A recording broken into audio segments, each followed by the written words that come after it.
Let me paint a picture.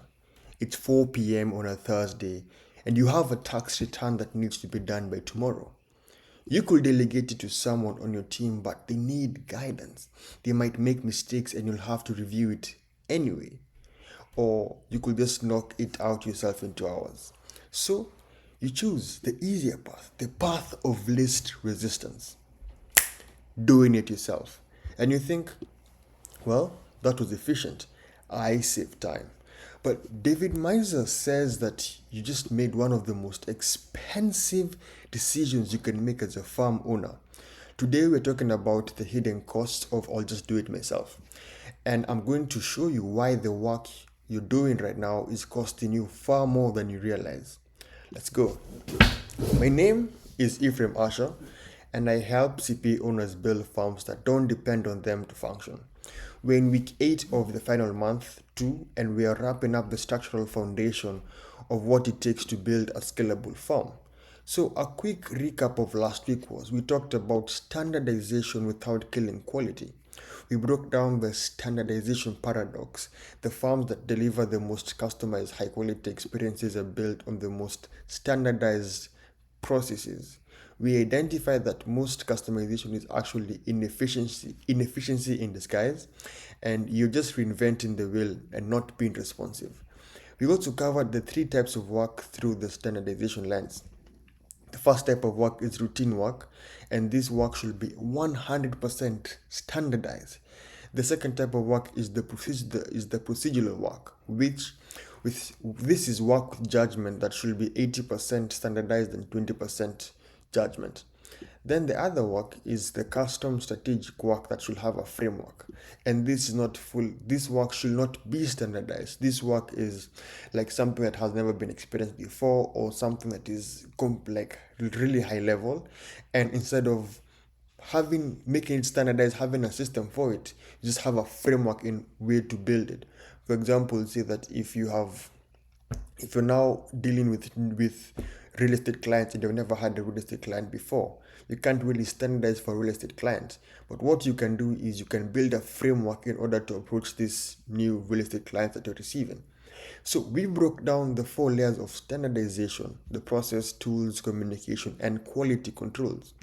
And I gave you a 6-step process to standardize one repeatable process this week. The exercise was to pick one process, document, create a checklist, and start using it. So this week, we are getting real about the decisions you make every day. Because here is the truth. Every time you say, I'll just do it myself, you're thinking you're making a practical decision. You think you're being efficient. You think you're saving time. But Maiser puts it differently. He says, you're actually making one of the most expensive choices available to you. And until you understand the real cost, you will keep making it. You'll keep making it. So let's go. The illusion of efficiency. Let's start with why I'll just do it myself feels so efficient, right? You're looking at a task, maybe it's a tax return, a client email, a review, a reconciliation, and you know you can do it in 2 hours. If you delegate it, you'll have to explain. That may take like 30 minutes ish. They'll have to do it 4 hours because they're slower and you're the pro. Then you'll have to review it at 30 minutes and you might have to fix it 1 hour. This is like worst case scenarios. And your total time investment is not 1, 2, 3, but 6 hours. Your time investment, if you delegate, 2 hours of the time is involved. Your investment time, if you just do it yourself, is just 2 hours. So you think,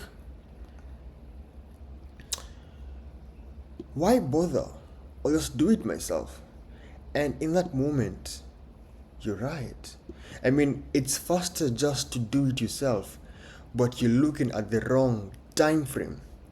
Because you're optimizing for today, and in doing so, you're sacrificing tomorrow, next month, next year. Every time you do work that someone else could do with training, you're choosing short term speed over long term capacity. And let me show you what that means. So let's run this math properly, not just for today, for the next year. So in the first scenario whereby you're doing it yourself every time, you do this task say once a month. It takes you 2 hours each time to complete that particular task. Over the course of a year, that's 24 hours. Next year, 24 hours. The year after that, 24 hours. 5 years, that's 120 hours. 120 hours. Compounding is just wow. So in 5 years, you're still doing this task. You haven't built any capacity. You haven't freed up any sort of time whatsoever. You're just busy. In the second scenario, scenario B, you invest in training someone. In the first month, you explain, and it takes about 30 minutes. They do it, they do it, and it takes about 4 hours, and here you're not as involved. Then you have to review and you coach. And if you notice quite well, some of these things we covered in our previous week about how to delegate. So it's nice that there's also some spillage here, and you can see how they correlate into just doing it myself and the delegation and standardization, how all these processes just come and link together into helping you create your farm that can do well without you. So in month 1, you do all this and you have 1.5 hours invested. Month 2, you check in briefly and they do it in less time, say 3.5 hours. And you review for 45 minutes. Your time is 1 hour. Month 3, they do it for 3 hours and you review for 30 minutes. Your time is 30 minutes now. Month 4 and beyond, they do it in 2.5 hours and you spot check. And your spot check takes 15 minutes. Now imagine, these are tasks that you do once a month. Now, your estimated time per month is 15 minutes. Now, when you combine the time that you put it initially to delegate them and all that stuff, it's 10.5 hours of your time invested. But here's what happens. Year 2, 3 hours. Year 3, 3 hours. Year 4, 3 hours. Year 5, 3 hours.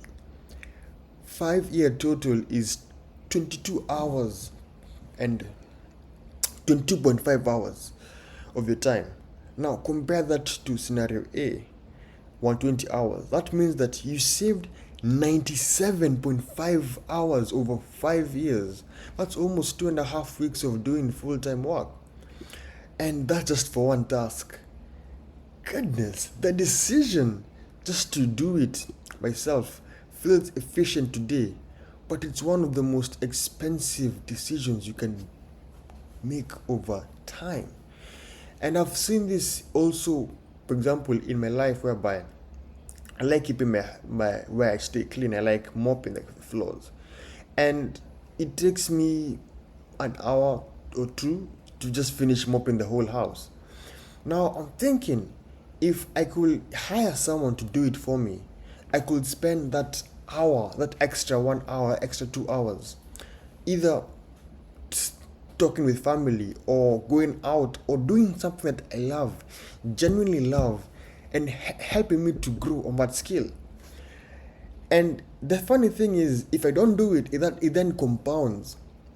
So putting it into perspective like this, it helps bring into reality into how are we distributing our time. Think of time as money. If this was an investment, right now, I will have probably lost, if I'm going with these numbers, lost like 97.5 hours because I put it in another investment and this other investment was giving me a better return. So the 3 hidden costs, and this is not just about the hours. There are 3 hidden costs that most CPA owners never consider. The first hidden cost is the opportunity cost. So when you're doing the work that someone else could do, you're not doing the work that only you can do. When you're doing the work that someone else could do, you're not doing the work that only you can do. Let's say that your billable rate is $200 an hour. You spend in 2 hours preparing a return, you generate $400 in revenue. Feels totally productive, right? But here's the question. What else could we have done with those 2 hours? Maybe you could have had a strategic conversation with a high value client, potential is like 10K in engagement, or worked on a business development, potential new client worth 50K, or improved a process that could have saved your team 10 hours a month, or hired someone who could add 100K in your capacity. Those activities don't have immediate measurable output, but they have exponentially a higher long term value. And I've seen this whereby instead of mopping the house, what I could be doing is I could either read a book, or instead of read a book, I could work on my YouTube videos, work on the content, work on making these videos more engaging, or make slideshows, or just work on school, work on a project outside of my business. So, Maister's principle here is your most valuable work is not the work that generates revenue today, it's the work that creates capacity for tomorrow. But even how the way one approaches this thing is different, because you have to start like long-term thinking. For example, if you're trying to concentrate on the revenue that is being brought in this month, and it's difficult because this one has a short feedback loop. If I am billing in a client right now, I'm seeing that revenue, bam. Compared to if I try to fix my pricing, I might see that revenue 6 years, 7 years, 6 months, 7 months from now. So just keeping in mind that the most valuable work is not the work that generates revenue today, it's the work that creates capacity for tomorrow. It takes a switch in thinking of right now to thinking, how about a few months from now, a few weeks from now, a few years from now. Every hour you spend doing someone else's work is an hour you're not building the farm. And that's the real cost. The second hidden cost is capacity constraint. When you do everything yourself, you cap the farm's capacity at your capacity. Let's say that you can do 30 returns a month. If you're doing all the returns, the farm's capacity is 30 returns. But if you train three people to do 20 returns each, the farm's capacity is 60 returns, and you're only involved in spot checking. A farm that depends on the owner's personal production is not a business, it's a job with a fancy title. Every time you do the work yourself, you reinforce the dependency. The farm leans. When it's important, give it to the owner. When it truly matters, give it to the owner. When something big comes up, just call the owner. And that, unfortunately, becomes your cage. Now, the third hidden cost is team development. When you always do the work yourself, your team never develops. They stay junior because they never get the real challenging work. They stay dependent because they never learn to think. And eventually they leave because there's no growth opportunity. And I use this example last week, whereby when I was explaining the ways of delegation, and one of the way to not delegate is micromanaging, whereby you give someone a task and you're checking in like 15 minutes afterwards. And I give the example of, it's imagine being in a gym and you're doing those squats, and as you're just pushing in yourself for the squat, your personal trainer comes in and says, no, hold it like this, and we do the squat on your behalf. So basically, they're not letting you do it, they're doing it and telling you to watch them do it so you can learn. But at the end of the session, you find out that your personal trainer has done more workout than you, the client, who paid him to teach you how to work out. And eventually you drop him because you're not learning anything. So back to here, if you never give people work that stretches them, they will never grow. And if they don't grow, they leave. And if they leave, you'll end up doing even more work yourself. So this is the death spiral. You do the work because your team isn't capable, and because your team isn't capable, your team isn't, so the death spiral is you do the work because your team isn't capable, and your team isn't capable because you never let them do the work. So you're still doing the work, and the cycle continues. So why do you keep doing it anyway? If it's so expensive, like, why do you still keep going back to this work? And Meister identifies 4 psychological drivers. First, immediate gratification. Feels the work, doing the work feels productive. And back to the cleaning example of the house. Like, once the house is clean, oh my god, they just smile, that just comes out. Like, oh yes, I have a nice space. You just feel the aromas in the house, the cleaning detergent. It feels new, like you just bought the house that same day. It's just like new house, new fresh smell. It's and to be honest, I find myself doing this often. You check it off the list, you see progress, you get that dopamine hit. Investing in someone doesn't feel that productive per se. It feels slow, ambiguous. There's no immediate payoff. Partners are addicted to the immediate satisfaction of completing work. They avoid delayed satisfaction of building capacity. But the delayed satisfaction is what actually creates freedom. And if you can't delay gratification, you'll never build a scalable firm. The second driver is the quality control anxiety. So you've built a reputation on being accurate, being thorough, being reliable, and you're terrified that if someone else does the work, they'll mess it up. So you do it to ensure quality. But is your firm built on your personal quality, or is it built on systems that ensure quality regardless of who does the work? I'll let that marinate for a second. Because if it is the former, you are trapped. If it's built on your personal quality, you're trapped. But if it's built on the latter, if it's built on if it's built on the systems that ensure quality regardless of who does the work, my friend, you just unlocked freedom. And the only way to get to the latter is to stop being quality control. You have to build systems that ensure quality without requiring you. The third driver is the hero complex. Let's be honest here. It feels good to be needed. It feels good when clients say, look, I only trust you. I like your work. I just want you to touch my books. It feels good when your team says, I need your help. You're the hero. You're freaking Superman. Just come in, team, and you scoop it and you save the day.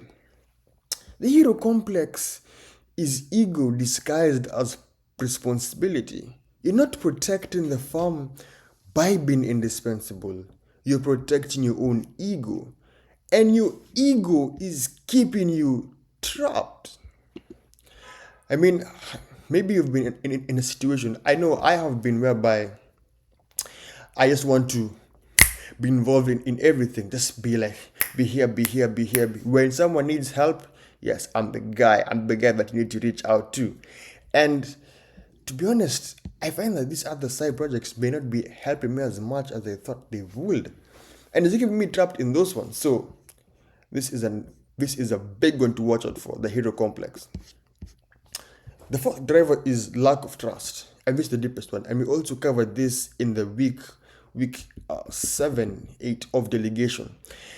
You don't trust your team to do the work as well as you. And maybe that's justified because they may not be as experienced as you. But if you don't trust your team, it's not their fault. It's yours. You either hired the wrong people or you never invested in making them trustworthy. And that hit me like a truck. It's coming down the freeway. If you don't trust your team, it's not their fault. It's yours. You either hired the wrong people or you never invested in making them trustworthy. Because trust is built. It's built through training. It's built through coaching. It's built through giving people that work that stretches them. And it's built through supporting them when they struggle during that work that you've given them. And if you don't trust them, it's because you haven't done the work to build trust. And the longer you avoid it, the longer you stay trapped. So, how do you decide when to do the work versus when to delegate?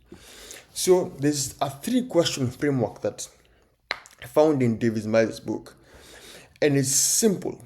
The first question is, have I done this before? Have I done this before? If yes, it's delegatable.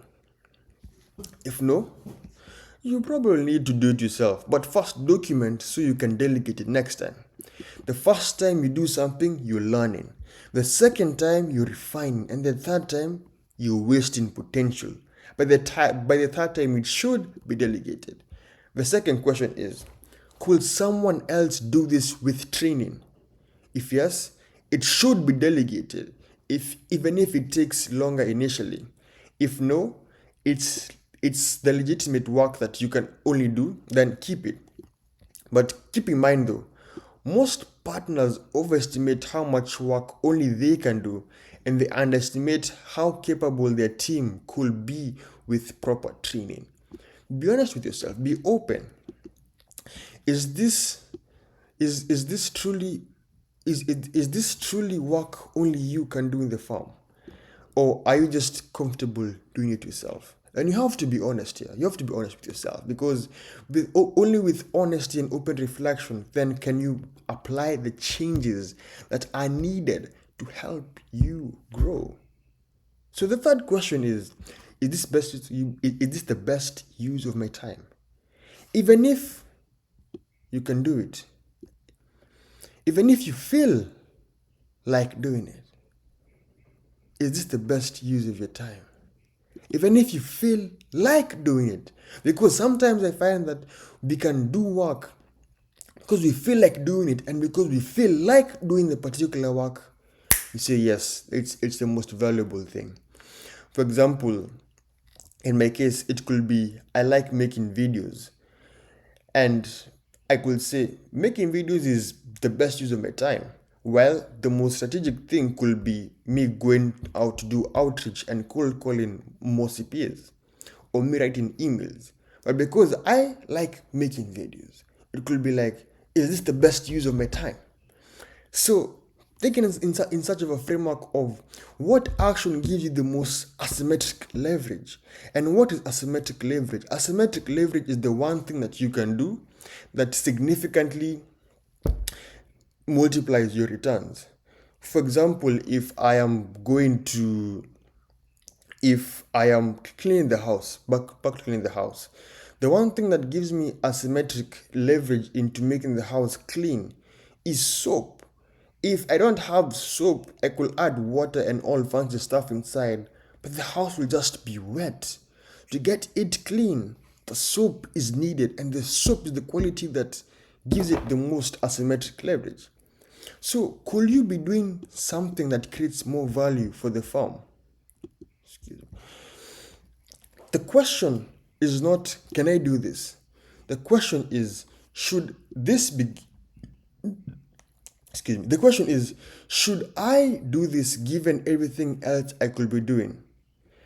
Your time in the farm is the most valuable resource. Your time is the farm's most valuable resource. And every hour you spend on low leverage work is an hour you spend not doing high leverage work. So let's make this actionable. Here's how to stop saying, I'll just do it myself. Step 1, track how you spend your time. For 1 week, write down every task you do, not just client work, everything. At the end of the week, go through the list and label each task. D, is it delegatable? Could someone else do this with training? And K is keep only. Only I can do this, only it's truly strategic. Then add up the hours in each category. You can't change what you don't measure. And most CPAs are shocked when they realize that 60 to 70% of their time is spent on delegable work. Second, commit to the 3x rule. If you do something 3 times, you must delegate it the 4th time. No exceptions. The first time you do it, document it. The second time you do it, refine the process. The third time, prepare the training materials. And the 4th time, you delegate it. Repetition is a signal. If you're doing it repeatedly, it's a system waiting to be built. The third step is calculate delegation ROI. Before you say, I'll do it myself, do the math. How much time will it take you to do it right now? For example, 2 hours. How much time will it take you to train someone? For example, like 4 hours, 6 hours, 8 hours, 10 hours, a few minutes up front. How many times will this task happen in the year? 12 times, 13 times, 10 times, 1 time, 2 times. If you do it yourself, take how much time it will take you to do and multiply it by how many times the task will happen in a year. If it takes you 2 hours, multiply it 2 times how many times the task will happen in a year, 12. That's 24 hours. If you train someone, that's 4 hours in training and 3 hours in reviews. That's 7 hours.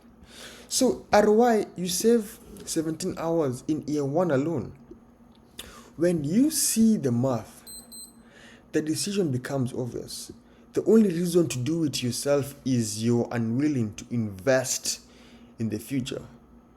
Step 4 is create a will not do list. Not a to-do list, not I will do. I will not. Let me highlight this. I will not do it. Bam. So, this is powerful. Make a list of what you will no longer do. Examples: routine tax prep, data entry, standard reconciliation, scheduling, routine client emails. Put it in writing and share it with your team and hold yourself accountable to it. The only way to stop doing low leverage work is to make a conscious decision not to do it, then stick to it. Fifth, redefine your role. And here's the shift. You're not a CPA who does client work. You're a firm builder who develops people and systems. Your job is not to do the work. Your job is to ensure the work gets done at a high standard by others. And when you define your role, your decisions change. You can stop asking, can I do this? And start asking, how do I build capacity to handle this without me? And that, there, my friends, is the mindset shift. So what you gain when you stop. So let's talk what happens when you stop doing everything yourself. Because it's not just about time, it's about the freedom. The first gain is you gain time for strategic work. You're not buried in client work. You have time for vision and planning, business development, process improvement, team development. This is work that actually grows the firm. And you never have time for it when you're doing everything yourself. Second is you gain a more valuable firm. A firm that depends on the owner is not valuable. If clients leave when you leave, the firm is worth very little. But a firm that delivers great work through a team and systems, that's valuable. That's sellable. That's an asset. The value of your firm is directly related to how well it functions without you. Your third gain is a better life. And this is the one that nobody talks about. Because when you stop doing everything yourself, you get your life back. You can take a vacation without your phone. You can leave at 5 p.m. without feeling guilty. You can have hobbies. You can have family time. You can have rest. The goal is not to work less. The goal is to have the option to work less. It becomes a choice. And that option only exists when the firm doesn't need you to function. So, here is what it comes down to. Every time you say I'll do it myself, you're making a choice. You're choosing today over tomorrow, speed over capacity, comfort over growth, dependence over freedom. And that's fine. It's totally fine. It's good. As long as you're honest about it. As long as you're not deceiving yourself, trying to say, oh no, I'm just trying to be efficient. No. You be honest about it, because with honesty then comes the change that you need to make. If you want to stay small, hands-on, stay busy, it's a valid choice.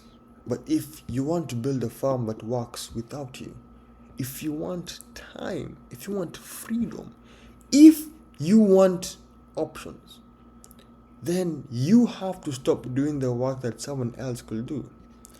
If you can't build a scalable farm while doing the work over you can't build a scalable farm while doing the work of a senior accountant. The two are incompatible, like oil and water. You have to choose. So, what do you choose? A quick summary of what we covered is the illusion of efficiency. I'll just do it myself, failed faster today, but it's one of the most expensive decisions over time. You're optimizing for short-term speed at the expense of long-term capacity. The true cost analysis is doing it every time costs you 120 hours over 5 years. Training someone costs you 22.5 hours over 5 years. You save 95.5 hours in almost 2 weeks of work just for one task. Now, the three hidden costs that we covered are the opportunity cost. You're not doing high value work that only you can do. Capacity constraint. The farm is capped at your personal capacity. Team development. Your team never learns to grow because they never get challenging work. And why do you keep doing it anyway? Immediate gratification. It feels productive. The quality control anxiety. You fear that your team has messed up, will mess up. The hero complex. Your ego is disguised as responsibility and lack of trust. You haven't invested in building trust in your team. So the decision frameworks that help you know when you're going to delegate a task is you ask 3 questions. First, have I done this before? If yes, delegate it. Could someone else do it with training? If yes, delegate it. Is this the best use of my time? If no, delegate it. So how to break the habit? First is track your time and use labels as tasks to keep as tasks delegable to keep. Second is track your time and use labels as tasks as delegable or keep. If it's something like 3x, if you do it 3 times, delegate it the 4th time. Calculate delegation ROI before choosing. Create a will not to do list. Define your role: farm builder, not doer.